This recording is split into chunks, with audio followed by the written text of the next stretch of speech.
Welcome back to Positive Birth Corner, where we're changing the narrative around birth one positive story at a time. And I am your host, Mary Nisi Lemon. Listen, I am so excited. This has been such a beautiful week. I hope you are locked in, as the kids say, to what this week has been, having some really dope people talking about such amazing things that they're doing in this birth world. Again, this is our special episode of Black Maternal Health Week. Our theme is rooted in justice and joy. And today I have the amazing Portia. Yes. Hello, how are you? I am doing well, sis. How are you? Oh my gosh, I'm good. You look beautiful. Okay. These are like my colors. Okay, thank you. I like a little chocolate. Okay. I love it. I love it. Listen, like I don't know if people know about us. So Portia, well, I stalked Portia until she became my friend. That is really what happened. We were in this similar spaces, but we had never like crossed paths, right? Yeah. So we would have people say, yo, do you know Portia? I'm like, yo, I actually don't. Like, I know about her, but I don't. And then I found you. I said, you're about to be my friend today. Yes. And look at us. Besties. Let's go. Let's go. I love it. I love it. And this feels so special to be having this conversation like around Black Maternal Health Week. I know I've been trying to have you come to the podcast and it hasn't happened, but it was supposed to be this way. Yes. I'm glad to be here. It worked out. It worked out. Thank you so much for being here. So I'm going to like brag about you a bit because you are out here doing the things, okay? You are, not only are you a mother, not only are you like a community member here locally, you are a thought leader. You are the founder of Reclaiming Black Motherhood, right? You are, oh my God. Okay, Portia does like a lot. Does a lot of things, and you are going to hear about it. I know you got this amazing grant through the health department of our city with the whole new thing that you're doing that you're going to talk about. I remember, I think it was last year or 2 years ago, I was part of like the Black in Parenting program that you were doing for our community. So you are always out here doing like dope things. Yes. It's a privilege, like for real, to be able to give back and serve where I was born, where the last 3 generations of my family was born, and my children. So, yeah. I love it. I love it. No, I thank you for everything that you're doing and are continuing to do. Absolutely. Right? But what I want to know is I kind of want to start from the beginning, right? Of like, let's take out like all these hats that you're wearing. Like, who is Portia? Like, how do you like describe yourself? Yeah, well, I'm a multifaceted, multi-passionate person. I really like to hone in on that because I'm not one-dimensional. One of the biggest parts of my identity is being a Christ follower, and also being really dedicated as a wife, coming up on 5 years. Yeah. And a mom. 5 years. Congratulations. 5 years, child. We making it. Okay. I'm so proud. he's still alive. Okay. And a mother, right? And also a daughter, a sister, an aunt. So my family hats and identities really matter. But what it really boils down for me is community. So wherever I am, I'm taking up space. Yeah. And as a fighter, I consider myself a bull. It might be the Taurus in me, but I'm going to fight to maintain and protect community wherever I identify. So that's really what I'm about. That is you. That is you. And you know what? You are also a connector. Like, this is the one thing that I've noticed about you is that like you will identify different folks who are doing this work and you bring us together. And I've had the privilege of being, part of that. And that's just been really cool, right? Because it's so easy to do this work in isolation. Yes. You tend to bring us together. Yes. I love it. It brings me joy to get DMs from therapists that are like, my client is looking for a doula. I know who you recommend will be trustworthy. Yeah. Or to have parents hit me up and say, I need a class to go to. I know you may not have one right now, but where should I go? Who should I invest my money in? Yeah. That's me. When I see a resource, I'm sending it to you. You're the resource lady. I am. I want everybody to win. You really are. And if you're not subscribed yet at Portia's email that she sends weekly, okay, go subscribe. Go to Reclaim Black Motherhood. We're going to plug it in right now. Yes. Go to Reclaim Black Motherhood and sign up for that because she literally has all of these resources for you. If you're a birth worker, you have like a birth worker edition. Yes, of the Perinatal Gems newsletter. Yes, you do. And it's nationwide. We're highlighting everything. Conferences, events, coins, advocacy work. everything. Grants, yeah. Come on, grants. You said something. I said, "Oh, let me money. We need it. Let me see if we can find this money to do this work." Absolutely. I love that, and I love that. I love that. Tell me about like your how did you get here, right? Like, what is your kind of like motherhood journey that like got you to be who you are? Ooh, so about 9 years ago, I peed on a stick, okay? A very expensive stick. How it starts. Okay? You can really get them sticks from Walmart, but or Dollar Tree. But you got I got an expensive this can't one. Be it. And it was a shocker. And so here I am, a single, unplanned pregnancy, which 50% plus folks have unplanned pregnancies, and in shock. And going through a beautiful pregnancy journey, having the support of Nurse Family Partnership, a birth doula. Oh, I love Nurse Family Partnership. Are everything. Okay? Listen, we have a whole episode about them, so you have to go check that one out. But yes, they're amazing. And they're nationwide. So to know the work that they're doing in Philly, I had that support, got what I needed. But I ended up having a traumatic birthing experience. In my opinion, it was scary. It was unplanned. And I am a cesarean birther. And so after that and a difficult breastfeeding experience, I'm Googling ways that I can make a change, right? I gave birth at the nation's first hospital, even with all my credentials and, degrees outside of birth work at that time.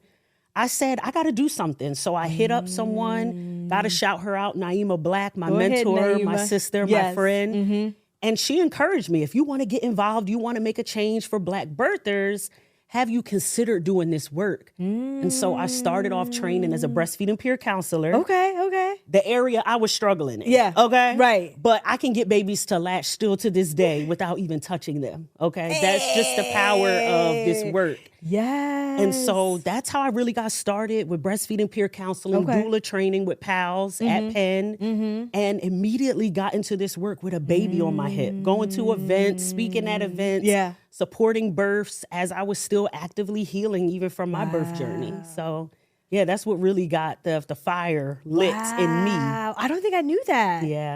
Yeah. Oh, wow. It was wild. Oh, wow. And then you went on to, you still do this, train other doulas. Yes. To do this work. Yes, training doulas, coaching birth workers on the business side. Yeah. Because I'm really about coins and sustainability. Yes. Especially for Black identifying, female identifying entrepreneurs. Yeah. We tend to fail in the first 3 years, but not on my watch. Yes. And so how can we actually grow? So coaching, training, professional development.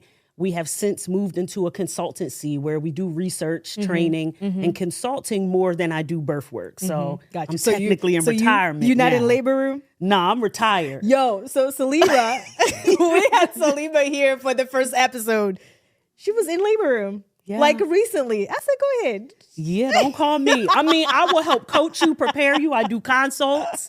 You could call me and I'll chat with you, maybe pray with you. But baby, I ain't putting on no clothes. I ain't coming out that bed no more. Listen, it's really a lot of work. I think only people who are doulas and birth workers understand the work it takes to go into labor room, right? And support, because you're going in mentally, physically, emotionally, spiritually. Your whole self. Your whole self. Yeah. It's beautiful work.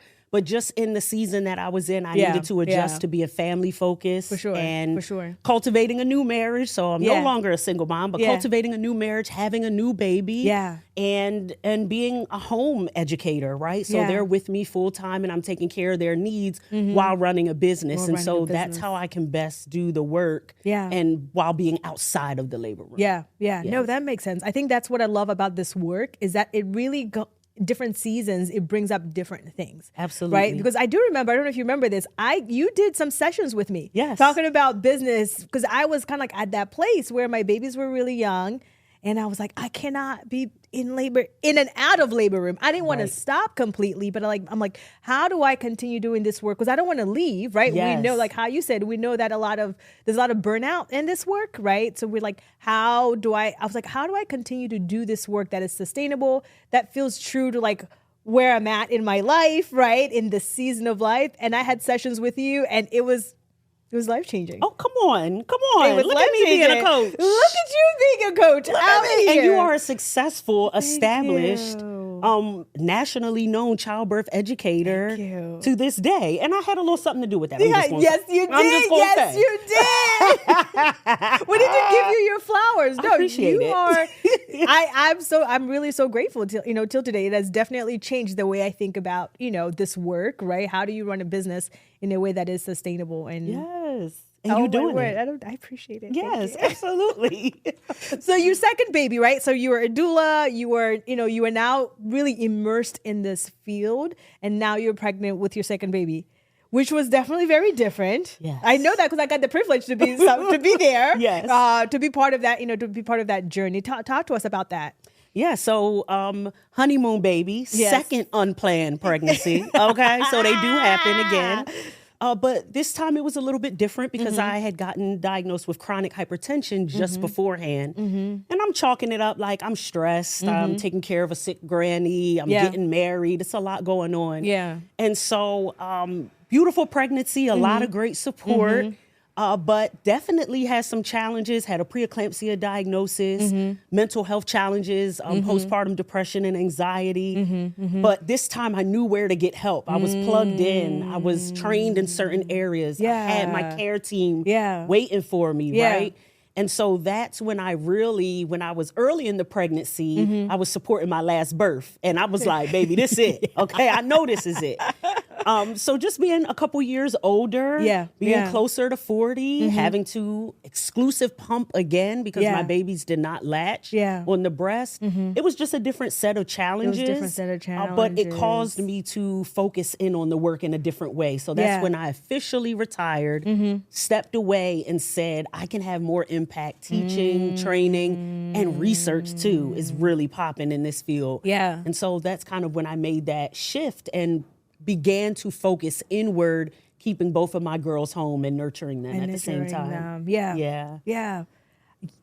Yo, you would come like, I don't know if you would do like a live IG, maybe it used to be live, like in your pregnancy, because you'd be like, I need you to go advocate for yourself. Yes. And you would talk about your own story and what you were experiencing. I remember your postpartum team. Yes. You had like a lactation consultant, you had a doula, your midwife, right? You still had your midwife. You like, I have people who are here to like support me. Like it takes a whole village to be able to support. And you like lived that. Yes, I wanted to capture that. So I would go live often when I used the fresh test instead of that nasty drink for my glucose, right? When I went and did some advocacy work, when I fired a provider and went and got another one. I went live. I documented that because I wanted people to know I'm not just talking from a professional standpoint. Right. Maybe I'm pregnant and going through it. This is my experience. So this is what you can do, right? You can learn. You could take classes. And even though I am a quote unquote thought leader or expert, I still needed a team. Yeah. I had a full team surrounding me. You had a It was not a game. Team. Right. Right. No, I love that. I remember I was like, oh, Portia's live. Let me go hear what she's about to say. Can you talk more about, preeclampsia and hypertension? I know you talked about that. I actually was like in a random meeting. Was it random? It was random. I was in a random meeting of kind of like researchers who were really talking more about, preeclampsia, right? They're like, listen, like, do we have enough information? Do birthing folks know about this, right? Does our community know about this? And I was like, I need you to talk to Portia about this. I need you to talk to Portia. So if you have people hitting you up, okay, listen, I'm down with it. I'm down with it because it's a conversation. I think there's a lot of miseducation around it, right? Can you tell us more about that? Because I know you mentioned it as part of that being part of your story. Absolutely, I'm at least a third generation survivor from what I know. So my maternal grandmother, my mother with me, and then myself. So preeclampsia is a disease, a cardiovascular related hypertension disease that comes up. It's a diagnosis that tends to come with urinalysis. So that's why we're looking at urine while pregnant in addition to other blood work. Right. There may be some physical symptoms, but in darker tones, they may look different than lighter tones, right? You might have headaches. You might have swelling. You might have family history. Right. So getting to those prenatal appointments makes a difference in catching it. Yeah. Unfortunately, there is no great way to prevent, right? Wow. We have providers throwing around aspirin if you have higher risk. Yeah. It can be beneficial to a degree, but there's no absolute prevention mechanism. There is no treatment in terms of curing it. Right. And so we got a lot of work to do in the research world. And I'm contributing to some research and working with the Preeclampsia Foundation to raise funds and awareness. But we're not a global priority, right? Women's health, reproductive health, maternal health is not a priority. It's actually wild. And we out here birthing nations, right? Correct. And this is an age-old diagnosis that takes lives every year. But researchers are scraping for coins to get an understanding. Of like what causes it, because we still don't know what causes it, right? It's not completely clear. It can be any pregnancy, any time. That's what we're saying now. So back in the day, it was toxemia. So in 1986, when my mom had me, she was on bed rest for toxemia. And it's now changed to preeclampsia. And preeclampsia is before seizure. So eclamptic is when the seizure has come in. We're now in a dangerous position. It's life, right? It's life-threatening. But there's also postpartum preeclampsia. So even after baby is born, which baby being born tends to be the recommended thing to happen. Let's get baby out. But that doesn't mean you're in the clear from the symptoms. And so that's the other challenge that we're not doing well talking about. We're increasing campaigns about awareness in general. Go to your prenatal appointments. Get a BP cuff. Do the pee in the cup so we can know what's going on. We're looking for protein. But there's still more of the story that needs to be told. There's still more of the story to be told. So I would love for you to talk more about reclaiming joy. First of all, I love the name, right? Because this is aligns all the way. But why reclaiming joy, and what is it that, what is this new program that you're doing? I know you got some money. Tell us about that. Yes. So first of all, shout out to Reach, to the Department of Public Health in Philly for the $50,000 grant. Yes, come on. Our largest bit of funding to date. I love that. But they have supported us with many small grants before, like you know about Black and Pregnant Philly, our events. Yes, I remember that. And the Pandemic Parent Circle that we did. I remember that. I sent people there because, people were pregnant and in pandemic. That was new. People had never experienced that before. Yes, it was lonely and scary. Yes. And so Reclaiming Joy came about as a combination, really, of those two efforts, that support group feel where you're in community with people right where you are locally. But then that Black and Pregnant Philly feel of that event with food and education, resources, giveaways. And we wanted to keep it going. So our participants are with us for up to 6 months. They get that education. That's a decent amount of time. Good amount of time. That's to amazing. Build relationships, right? Build relationships. To trust our team. And then to also get a postpartum doula, right? That's with them. I love it. And so we don't want to leave people hanging with just information and education. We want to be with them through the journey. And so that was huge for us. Joy is something that I like to push, right? It was hard for me personally to find it at times through both of my pregnancy journeys, but the people that surrounded me made a difference. So nurse-family partnership, having a doula, having the birth community, we know what that does. We know the oxytocin that produces. Right? So joy is the focal point. Joy is the focal point. And as the founder of Reclaim Black Motherhood, we're constantly moving towards taking things into your own hands, your own power, knowing that you have power. I give you a few resources and tools. My team supports you, but you are the captain of your own ship. So reclaiming is huge. Reclamation is huge. And so it was just a natural fit to put Reclaiming with Joy in pregnancy and postpartum. I love that, because that's what you need in that journey, right? Pregnancy is a lot, right? There's a lot that is happening, right? Mentally, physically, right? Your body's doing things sometimes that is like not aligning with what you want, right? And then life doesn't stop, right? I always say this, right? When you're pregnant, life doesn't go, I'm gonna give you a minute, right? No, there's always kind of like all of these things, right? People are working or whatever the case might be happening, right? And then if you're Black, right? And, pregnant, right? That comes with all of these things. And this joy, I love it. It feels like as a nation, or we've been really thinking about joy. What does that mean for us? What does it mean when you're birthing, and really inserting it in this space? This is what we need, like now more than ever. Absolutely. And we want all of our participants to define what that joy is. So everything is optional. It's consent based. If you want a postpartum doula all up in your world, we're ready for you. I love that. If you want more invasive support, you need help with things, we will do that. There's a tangible need that needs to be met. You need somebody to come and sit with you in NICU. We will offer that, but it's consent-based.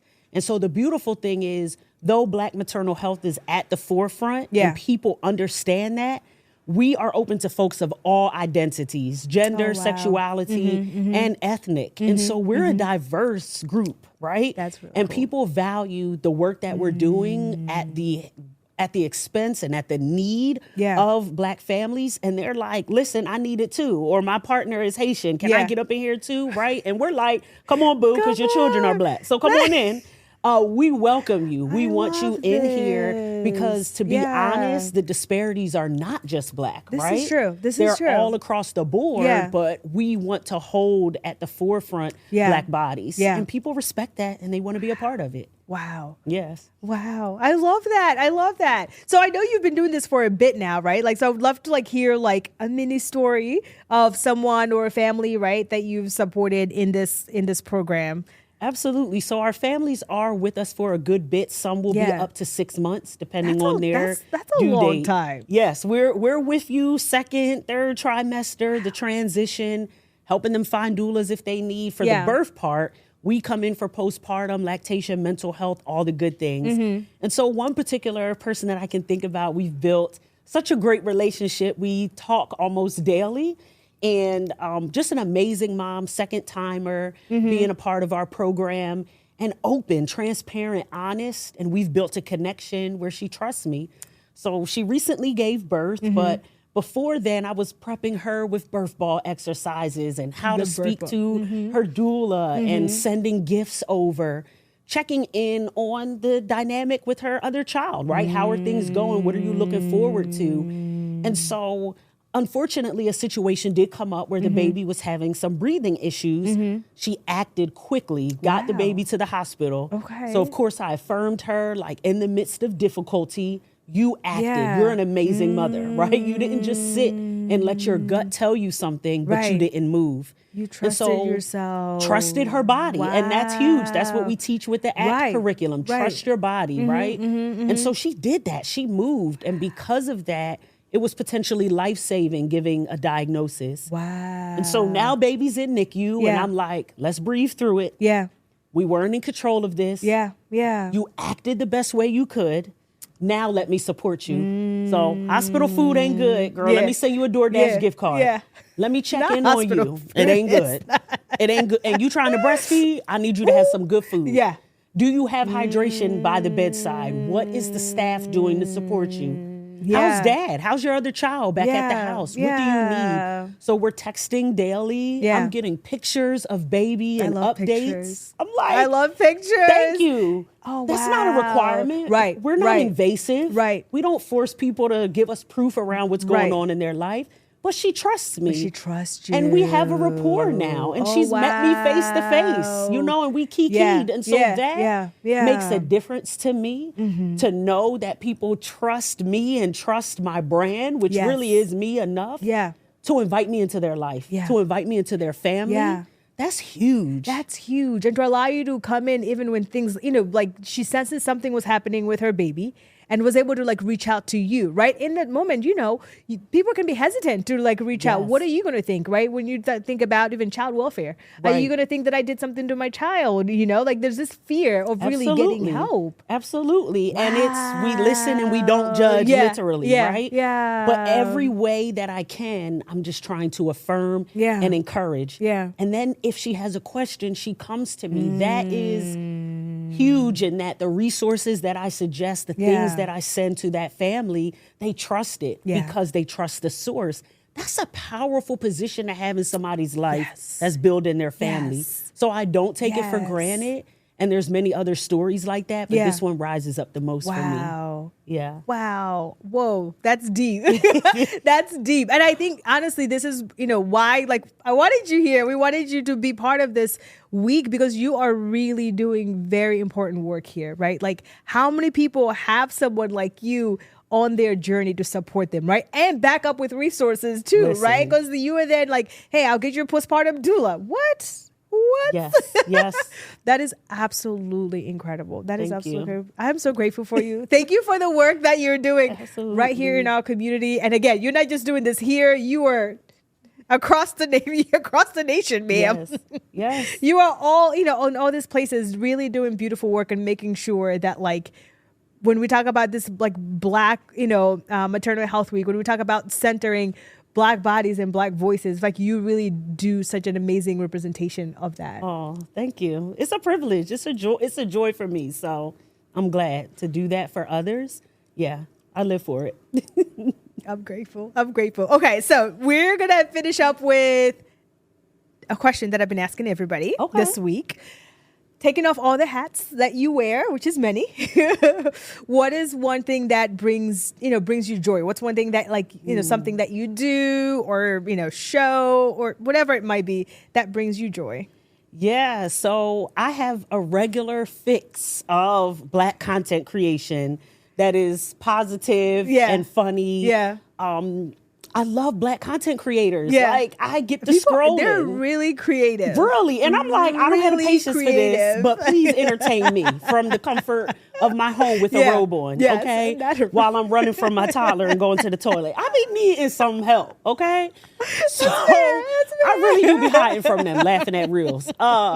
Two people that come to my mind is Kev on stage. Yes. Oh, I love him. Yo, he was talking about, I don't know if it was recently or not, but he would be like, yo, women be out here really, like, bleeding, and they're out in the streets working, chasing after kids. But the way he says it was so on point. We get zero accommodations. Are y'all playing? I was cracking up because I'm like, you're right. Yes.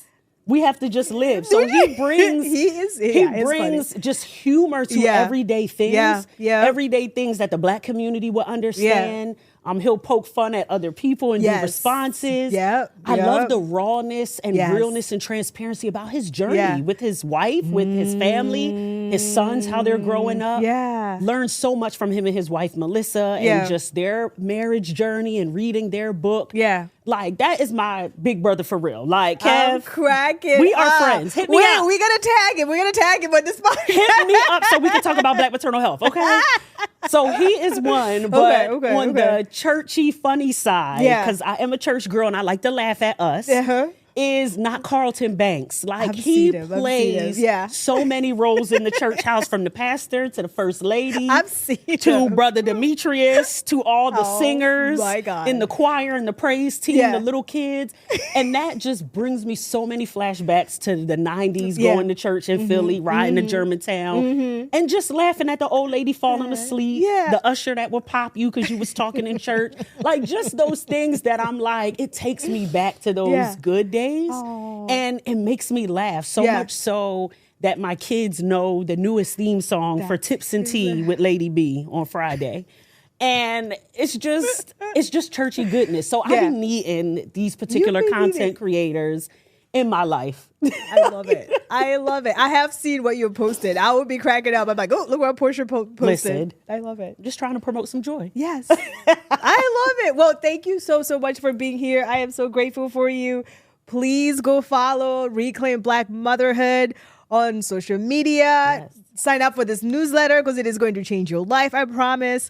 And I want you to support Reclaim Black Motherhood because they're doing such incredible work. All right. Well, we will see you next time. Bye. This episode is sponsored by Oshun Family Center.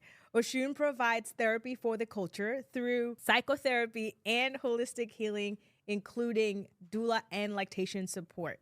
Their work is rooted in creating a welcoming space for healing, refuge, and breaking generational cycles, always centering community and dignity in choice.